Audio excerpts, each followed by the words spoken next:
kadang-kadang yang diinginkan oleh Allah pertama kali bukan dunia dulu. Ketika Allah mencintai seorang hamba, dia akan berikan pahala akhirat dulu. Karena dunia itu sifatnya sementara. Hei fulan, kamu kemana aja? Kemarin kamu jauh dari saya, baru sekarang kamu pikir dekat dengan saya. Saya nggak pengen kasih dunia dulu, dunia itu kecil. Kalaupun di seekor sayap samuk sebelahnya, sebelah sayap nyamuk ada dunia itu, ada nilainya. Saya kasih buat kamu deh, nggak ada nilainya. Ya, karena itu saya ingin kamu akhirat sempurna dulu. Saya ampuni dulu dosa-dosa kamu yang kemarin. Begitu sudah diampuni, hari kedua istighfar lagi diampuni, saya kasih pahala yang banyak. Begitu pahala udah dapat, dosa udah diampuni, baru dunia diakumulasikan. Karena hukum dunia itu, kalau antum usaha akan terus diberikan. Jadi nggak ada yang nggak dikasih. Jadi kalau antum sehari bekerja ini, kelihatannya nggak dapat apa-apa. Bukan nggak dapat apa-apa, disimpan untuk diakumulasikan. Nanti dosa antum tuh udah hilang, amalan udah banyak, antum dapat banyak. Kadang-kadang nggak sadar kalau saat dapat banyak itu sebetulnya itu hasil usaha antum sebelumnya. Turunnya ayat tentang hijab, ayat tentang jilbab itu disebabkan karena perempuan kalau keluar rumah itu selalu diganggu oleh preman. Sehingga satu kali, maaf, kalau akan buang hajat, masa Nabi itu belum ada toilet umum. Kalau ingin buang hajat ke kebun kurma, datang ke kebun kurma, di jalan diganggu oleh preman-preman di Madinah. Diadukan pada Rasulullah, turunlah ayat tentang hijab atau jilbab. Sejak saat itu diminta perempuan untuk berhijab. Apa tujuannya? Supaya dikenali dia seorang muslimah. Di ciri anda seorang muslimah itu ada pada hijabnya. Ya, itu ciri muslimah. Sebetulnya Bu, pakai jilbab itu, ini saya berikan rahasianya ya, antara kita saja di sini. Jilbab itu kalau orang tahu hikmahnya, setiap pakai jilbab Allah sedang menyayangi dan melindunginya. Kalau perempuan pakai hijab jilbab, laki-laki yang melihat perempuan itu susah wajib membantunya. Sejak saat itu, kalau ada yang ganggu, langsung laki-laki muslim pasang badan.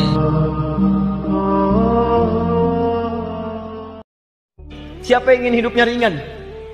Diringankan hidupnya, mengalir rezekinya bahkan dari hal yang tidak dia duga-duga.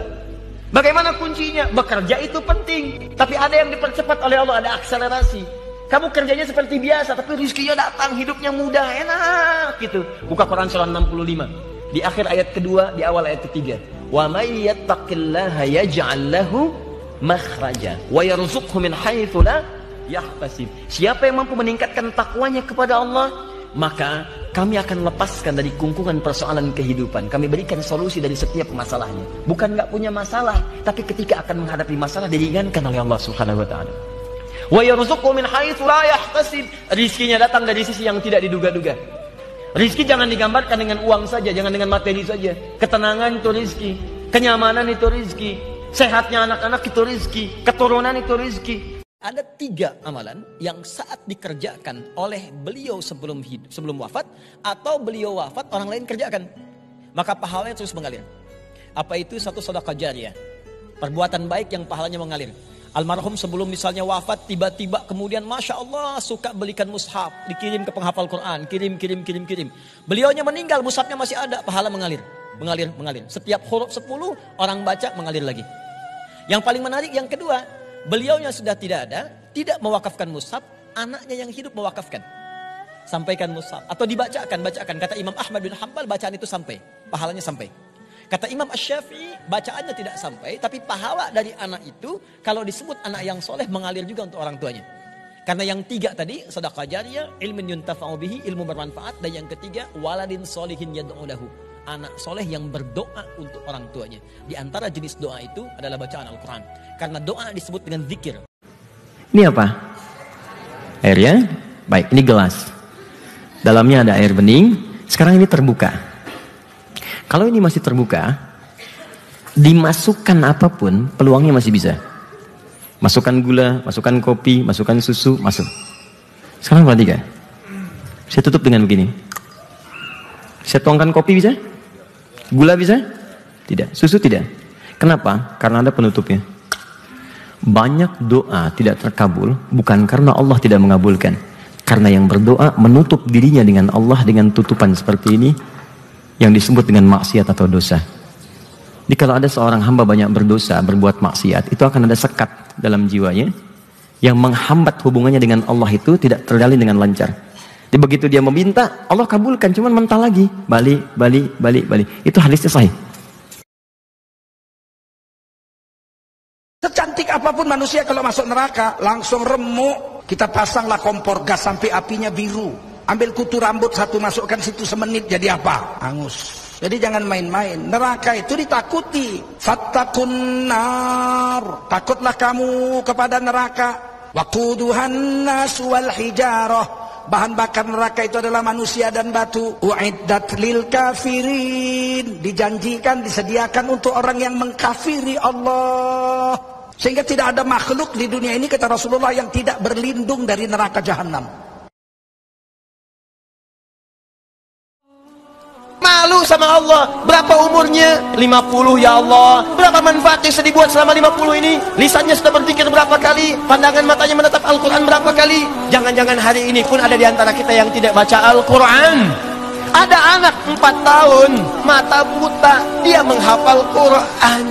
Ketika sudah hafal 30 juz, ditanya kenapa menghafal Quran. Kata anak ini sebagai persiapan menghadap kepada Allah. Saat saya akan ditanya sendirian, datang menghadap Allah sendirian, lalu Allah bertanya dan menghisap saya, maka saya katakan kepada Allah, ya Rabb, ya Allah, kalau bekal saya belum cukup sampai dengan hari ini, dan saya mesti dihukum ya Allah, mohon kurangi hukuman saya dengan Al-Quran yang telah saya hafalkan ini. 4 tahun, mata buta, menghafal Quran untuk menghadap kepada Allah Subhanahu wa Ta'ala. Anda 40 tahun, 50 tahun, 60 tahun, sampai hari ini cita-cita pengen masuk surga Firdaus, tapi baca Quran aja nggak punya waktu. Apa nggak malu di hadapan Allah? Dan saya nasihatkan kepada diri saya pribadi dan kita semua, kalau sudah pulang dari tugas, dari kantor, dari macam-macam, kalau dekat dengan masjid, mampirlah ke masjid dulu. Atau di kantor ada masjid, ke masjid. Kalau dekat rumah ke masjid dulu sebelum ke rumah.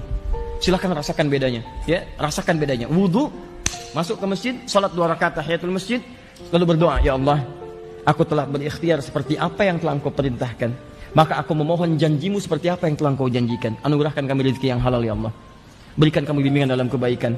Ya Allah, yang tidak beriman pun Kau berikan rezekinya. Aku beriman kepadamu, aku yakin denganmu, dan Kau tidak pernah menyalahi janjimu. Minta. Begitu Anda keluar dari masjid, maka dibawa ke rumah, auranya bukan aura kantor, aura masjid. Dan aura masjid lebih tenang dibandingkan dengan aura kantor. Masalah apapun ringan ketika Anda masuk ke masjid.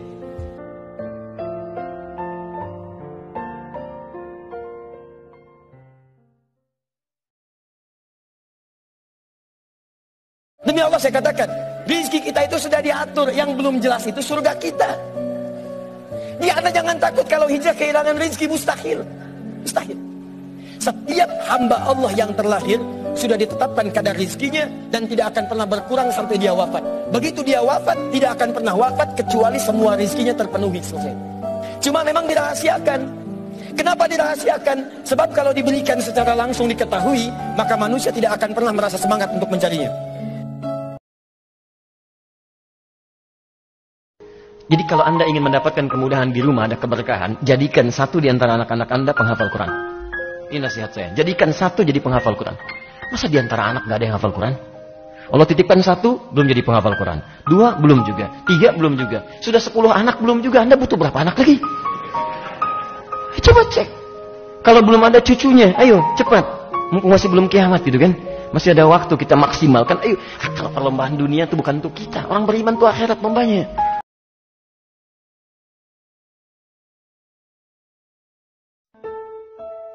Umumnya manusia tidak sadar bahwa dirinya sudah divonis mati oleh Allah Subhanahu wa Ta'ala. Setiap yang berjiwa divonis akan wafat, mendapatkan maut. Sebetulnya kita sudah kena vonis, kita akan meninggal. Dan dahsyatnya hukum dunia masih diatur nih. Eksekusinya sekian. Waktunya kapan? Hukum Allah tidak memberikan waktu kapan Anda akan kembali. Bisa jadi malam ini Anda pulang, bisa jadi besok. Masih beruntung kita diberikan kesempatan Ramadan yang lalu. Ada sementara orang yang bahkan tidak mendapatinya. Jadi kalau Anda sudah diberikan Ramadan tahun ini, dan pasca Ramadan belum bisa jadi orang baik lagi, apa persiapan Anda untuk menghadap Allah Subhanahu wa Ta'ala? Anda sudah kena vonis. Jadi kalau kita tidak mempersiapkan diri dengan baik, maka Allahu Akbar. Dan persiapan terbaik itu, buktikan diri kita menjadi hamba yang baik di hadapan Allah Subhanahu wa Ta'ala. Pulang dari sini, tolong ingat-ingat saat akan tidur, Anda sudah divonis.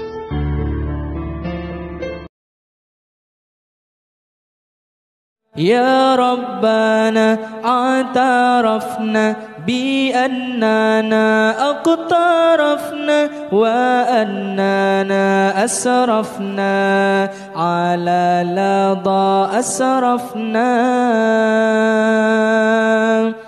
فتب علينا توبة تغسل لكل حوبة واستر لنا العورات وآمن الروعات فتب علينا توبة تغسل لكل حوبة واستر لنا العورات وآمن الروعات يا ربنا اعترفنا بأننا اقترفنا وأن